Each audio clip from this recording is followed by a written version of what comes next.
YouTube kanalıma ve mutfağıma hoş geldiniz. Bugün pratik bir şekilde canınız tatlı çektiğinde hemen hazırlayabileceğiniz limonlu su muhallebisi hazırlıyorum. Buyurun yapımını görelim. Öncelikle 5 yemek kaşığı buğday veya mısır nişastası kullanabilirsiniz. 5 yemek kaşığı nişasta, üzerine 5 yemek kaşığı da toz şekerini ekliyorum.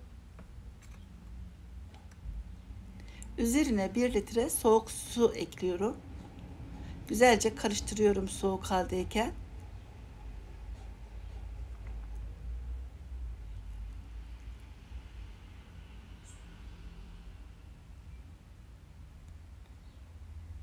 Ben 1 tatlı kaşığı daha toz şeker ekledim. Üzerine 1 adet yıkanmış limonun kabuğunu rendeliyorum. Limonun suyunu da üzerine döküyorum. 1 limon suyu kullandım. Yarım çay bardağı kadar limon suyunu ekledim. Güzelce karıştırdım. Daha sonra ocağın orta gözünü alıyorum ve devamlı karıştırarak göz göz atana kadar pişirmeye başlayacağım. Öncesinde yarım çay kaşığı toz zerdeçal ekledim. Eğer zerdeçal yoksa kullanmak zorunda değilsiniz. Rengi daha sarı olsun diye ekledim. Şimdi muhallebi kıvamına gelene kadar, böyle göz göz atmaya başlayana kadar devamlı karıştırarak pişirmeye başlıyorum.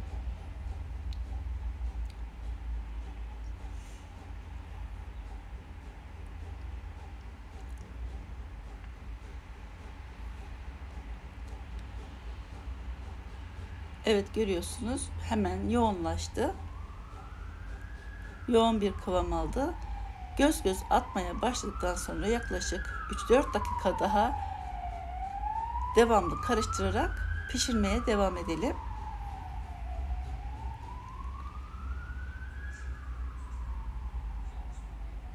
Canınız tatlı çektiğinde hemen pratik bir şekilde isterseniz sıcak, isterseniz de soğuk tüketebilirsiniz. Bizim evdekiler sıcak da seviyor, soğuk da seviyor.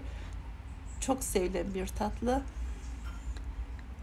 Şimdi istediğiniz kalıplara dökebilirsiniz, kaselere dökebilirsiniz. Öncelikle böyle küçük borcamları soğuk suyla çalkaladım. İsterseniz ters çevirerek sunum yapabilirsiniz. İsterseniz de böyle kaselerde tüketebilirsiniz. Yalnız öncesinde mutlaka ilk sıcaklığı çıktıktan sonra buzdolabında en az 4 saat bekletmemiz gerekiyor. Veya böyle ılık haldeyken de veya sıcak sıcakken de tüketebilirsiniz. Gerçekten çok kolay ve çok lezzetli bir tarif. Buraya kadar da izlediyseniz ve beğendiyseniz beğen tuşuna basıp abone olup bildirim zilini açarsanız ben tarif paylaştığımda size anında bildirim gelir. İzlediğiniz için çok teşekkürler. Başka tariflerde, başka videolarda görüşmek üzere. Hoşça kalın. Afiyet olsun.